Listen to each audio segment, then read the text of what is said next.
என்னடா போட்டிருக்காங்க இன்னுமே புரியல. ஹைட்ரோன் போட்டிருக்காங்க, கார்பன் போட்டிருக்காங்க.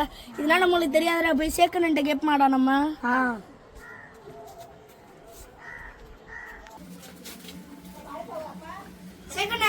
என்னடா தம்பி? அண்ணா அங்க என்ன ஹைட்ரோன் போட்டிருக்காங்க, கார்பன் போட்டிருக்காங்க. அதானே உங்கள்ட்ட கேட்க வந்தோம். எங்கடா தம்பி? நான் இங்க விவசாயம் ஏதாமா வெளியா?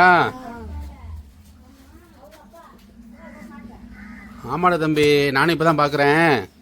இப்போ ஹைட்ரோ கார்பன், மீத்தேன் இது போன்ற பூமிக்கு அடியில் தான் இருக்கும். அது என்ன செய்வாங்கன்னா, இது போன்ற திட்டங்கள் கொண்டு வந்து பூமியை தோண்டி எடுப்பாங்க. அப்படி எடுக்கையில் இது நம்ம ராமநாதபுரம் மாவட்டம் விவசாய பூமி.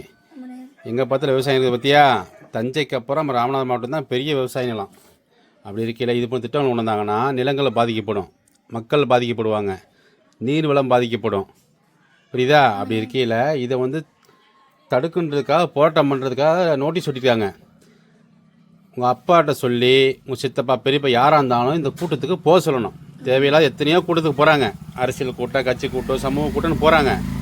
அது தனிப்பட்ட விருப்பம். ஆனால் இது எல்லோருக்குமான கூட்டம். இது மண்ணை பாதுகாக்கணும். நம்ம வாழணும்னா இந்த விவசாயம்தான் நமது நாட்டின் முதுகெலும்பு. விவசாயம் இல்லைன்னா நாட்டோட பொருளாதாரம் மிகவும் பாதிக்கும். புரியுதா? நம்ம நாடு பெரிய நாடு.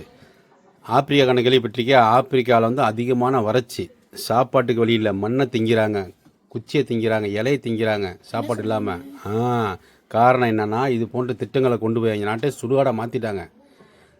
யூடியூப்பில் தட்டிப்பார். நீ இந்த வயசு யூடியூப்லாம் பார்க்குறல்ல, அதை சர்ச் பண்ணி பார்க்கணும், நல்ல விஷயங்களை பார்க்கணும். இந்த மாதிரி ஒவ்வொரு நாட்டில் மக்கள் எப்படி வாடுறாங்க, ஒவ்வொரு நாட்டோட பாதிப்பு இதெல்லாம் தெரிஞ்சுக்கணும். தேவையில்லாத பார்க்கக்கூடாது. சரியா? இது போன்ற விஷயங்கள் பார்க்கணும். நாட்டு நடப்பை தெரிஞ்சுக்கணும். விவசாயம் எந்தளவு முக்கியன்றது தெரிஞ்சுக்கணும். அப்படி இருக்கையில் இந்த திட்டத்தை வரவிடாமல் தடுக்கிறதுக்கு போராட்டம் பண்ண போகிறாங்க. அப்படி இருக்கையில் உங்கள் சொந்த பந்தம் எல்லாத்தையும் சொல்லி உங்களுக்கு தெரிஞ்சவங்க, ஃப்ரெண்டுங்க, பெரிய ஆளுக்க நீங்கள் போகக்கூடாது. சரியா? பெரியவங்களை பூரா நீங்கள் தான் சொல்லணும். அப்பா நீ கண்டிப்பாக போயான்னு சொல்லணும்.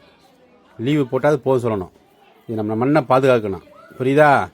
இந்த திட்டங்களை கொண்டு வந்தால் நம்ம மாவட்டம் ரொம்ப வறட்சியாக போயிடும், ரொம்ப பாதிக்கப்படும். ஏற்கனவே ரொம்ப ரொம்ப மோசமாக இருக்கும். தண்ணி இல்லாமல் ரொம்ப பாதிக்க, விவசாயம் இல்லாமல் ரொம்ப கஷ்டப்படுறோம்.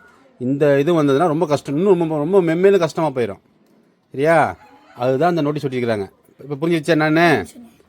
நம்ம நாடு வல்லரசு ஆகணும், விவசாயம் பாதிக்கக்கூடாது, நம்ம மக்கள் நல்லா நினச்சோம்னா இது கண்டிப்பாக தடுத்தாகணும். சரியா? அப்பாட்ட சொல்லுவியா? போய் ஃப்ரெண்டுங்கள்லாம் சொல்லுவியா? சரி.